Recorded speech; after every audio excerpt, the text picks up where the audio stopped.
folding washing. And what arrives? Yay! I'm so excited. Here is the biggest investment we've made to date. I'm sure there'll be lots more for our homestead. I'm so excited.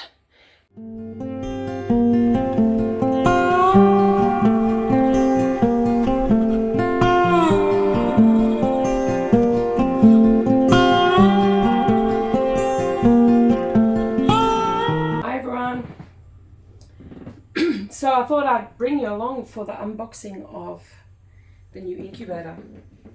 The Brinsea 56EX is automatic digital egg incubator. This can do geese, ducks, chickens. I think these are pheasants. Don't quote me on that. And these ones here are your standard guinea fowl, I think. So I'm going to run my scissors around the tape and I'll bring you along. Let's see what's in this box, hey? Never actually done an unboxing video, so if it's crappy, I apologise.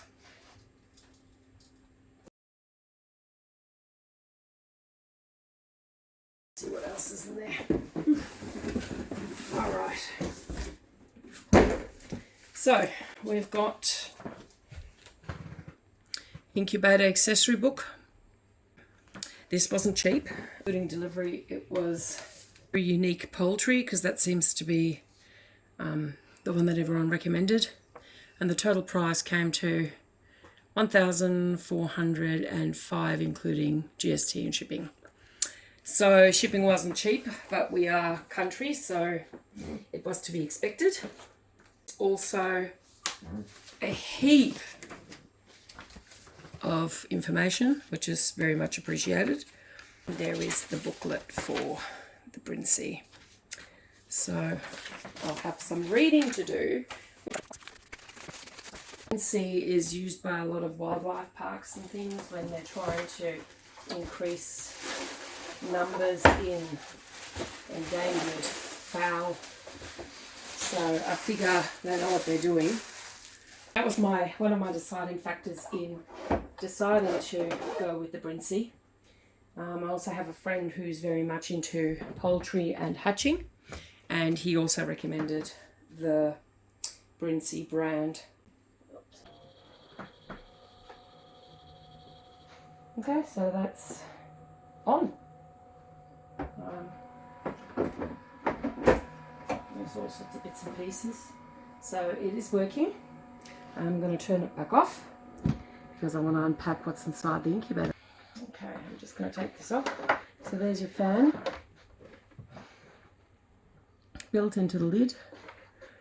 This is a fully automatic incubator. So it does the humidity control.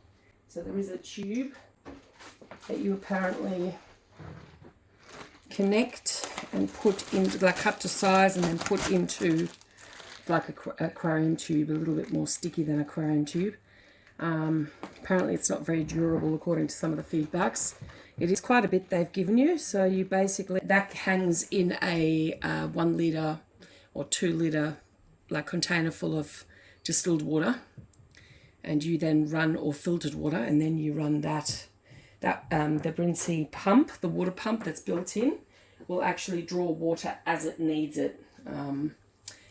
I think that's the sponge that goes into the actual machine when you're getting ready to hatch. So these come out. That's your turning trays. So these are all individual rockers. I'm assuming they just rock inside the cradle. I'm going to just take off this elastic band. It has, I believe, 2 channels. I'll just take all these out for a second. The eggs just get cradled inside here.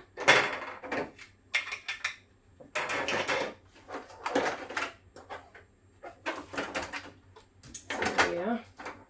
You can see the 2 channels. So you've got 1 channel there and 1 channel here. And I believe this filter sits, oh, it's not a filter, it's like a sponge, sits inside here. It's made out of paper and you're supposed to change it every time you hatch. However, I have seen people use just regular sponges. Just do your own research where that's concerned. I believe you fill both of those channels when it's hatch time. That goes in there. And the rockers go back in. Do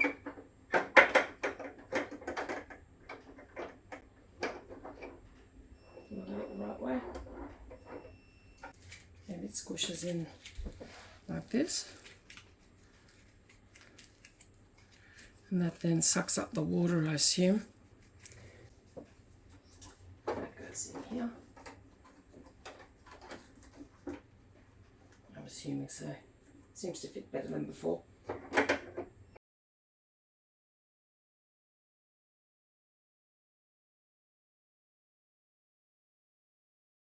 I also ordered these at an extra cost. You would have seen in the invoice of, I think it was $95. So this is actually some larger egg cradles that allows you to do all the breeds. So it was something I was interested in, and I thought save myself on postage down the track. I would order it now rather than wait until down the track when I needed them. So these, I'll just open it. 5.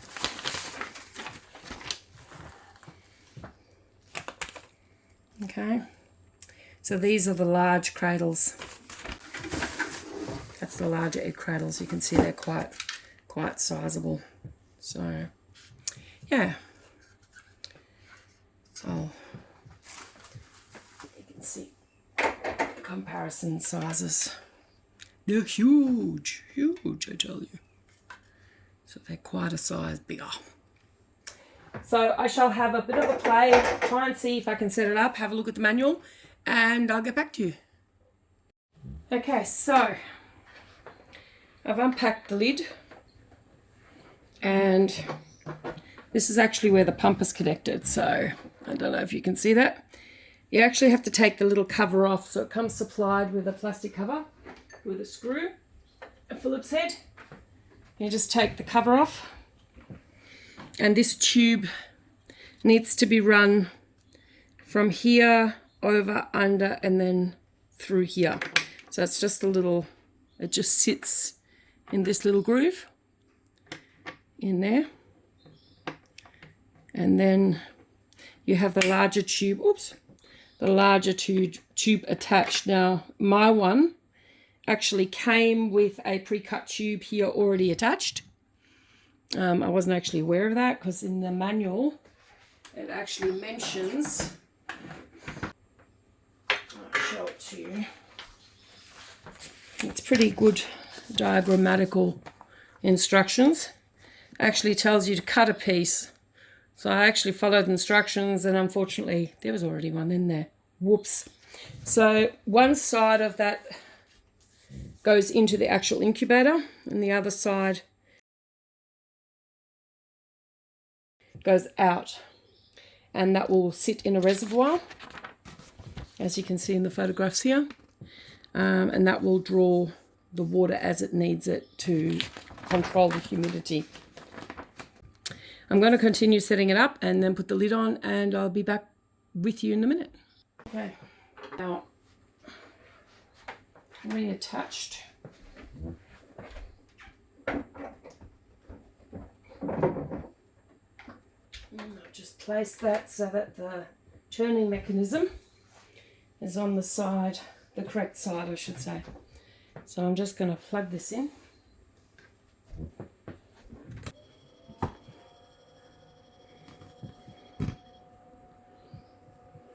Seems to be working. Okay, so here we are. She's all set up. There's the water with the tube attached. That tube goes here, down into here, and this is where the water pump is. So this actually gradually drips water. If you can see that. You can see the little water dollop, water droplet right there. So the pump will continue to turn. There's a little wheel in here that minutely turns and pushes that fluid very ever so slowly into the actual container. Here is where it tells you what temperature you're at and what humidity. And then there's a lot of different settings that you can use, which I haven't even looked into. There's your vent. You can have it closed, open, half open. So again, I'll have to look into what's recommended. And that's pretty much the whole thing. Pretty nifty. I like the fact that I've got a nice see-through lid where I can watch the action happening as it happens. The egg turners are in, and there is a wheel on this side with cogs, and as it turns it'll rock those rockers from side to side, which will simulate mum turning the eggs. So that's the unboxing of the Brinsea Ovation EX 56 egg incubator. Don't forget to like and subscribe if you want to see it in action. I'll be posting videos of me hatching all sorts of critters. Is Fuzzy saying hello? Hi Fuzzy. I don't think if you've even ever met Fuzzy, you've met Missy. Bear. His nickname is Bear. This is Fuzzy. Hello, beautiful boy. What you doing, grotty bum? You're a bit grotty. Fuzzy. Fuzzy. Where's Daddy? Is Daddy in Melbourne today? Poor sulky boy. Poor sulky boy. He's a sulky boy. Yeah, Fuzzy's our old boy. So we've got Lolly, we've got Fuzzy, and we've got Missy. Lolly had surgery yesterday.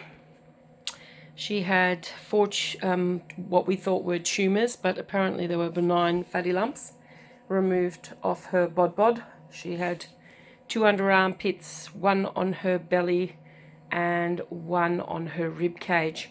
So thankfully the vet has confirmed that they're all benign fatty lumps, and she also had a growth removed from the inside of her eyelid that was abrading her cornea.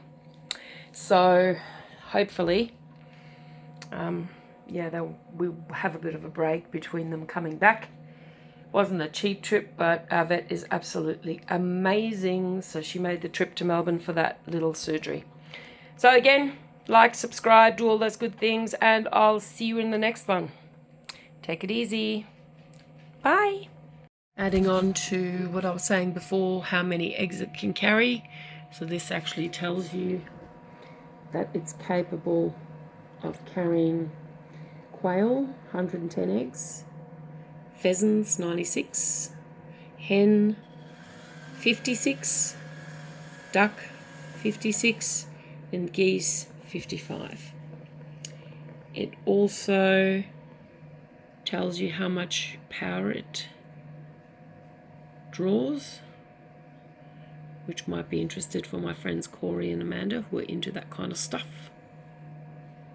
It shows you how to stack them all in there, so I can do pheasants and everything.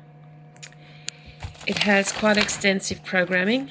It has got all the tables for all the different birds. Tells you the percentages for humidity.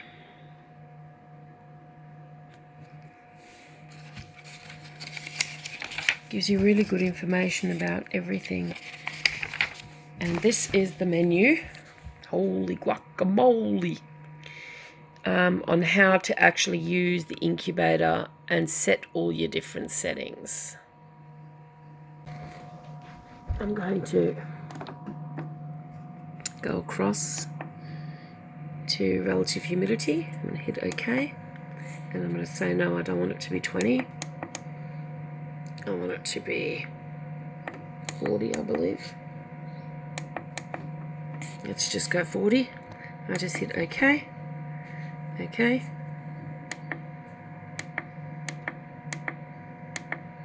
Okay.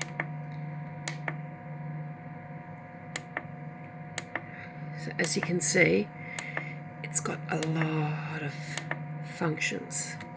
So that's been saved, and now we're in. So now the pump should be working.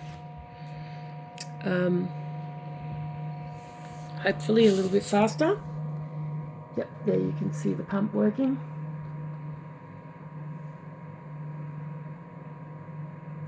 Okay, so that's squeezing the fluid through. I have still got a little bit of air in the line. That's normal. So it just turns. And then the fluid will appear out of this little nozzle, go down this little channel and into the bottom. There's no eggs in there, so I can actually show you. But the channel is under here, under the carrier. There you go. Yeah, you can see it in action. You can see it'll continue to add water and regulate the humidity. So the relative humidity on 30 at the moment. The pump is turning, as you can see, and I think that means the egg turner is turning as well. So that's all going. So that'll continue to drip, and then it'll run down to the bottom to the humidity channel, to the water channel. It's pretty nifty to see it working in action. So the reason why I bought this one and I spent the extra money is because I want to set and forget.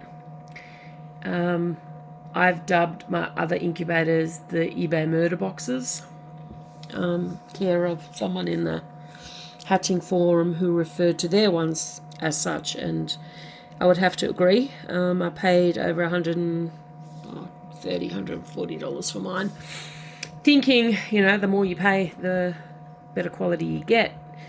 Yeah, I think they're talking the more you pay, as in the Brinsea. You can see the humidity going up now. The Brinsea is quality. You know, you can hatch everything to parrots, rare breeds, waterfowl, everything in this incubator. A lot of zoos, I believe, and wildlife parks, they actually use this type of incubator because it is so easy. It's set and forget. Of course, you still have to do your regular safety checks and make sure that everything's functioning as it should be. By the way, I'm not sponsored by Brinsea. It would be nice if I was, but I'm certainly not. I've paid full price, as you saw in the invoice, for everything I've purchased from them. I just got told that they were a quality product, and I want nothing but the best for Gonna One Day Homestead. 37.5 is the ultimate temperature. We want to stick within half a degree of either one of those. So between 37 and 38. 38, anything over 38 and anything below 37, you'll start having heat injury in the babies. So you don't want to, or the eggs. So you don't want it to fluctuate too much. So we're back up my video of me setting up my new, our new Brinsea Ovation EX56 egg incubator. Hope you enjoyed this video. Have a great day. Bye.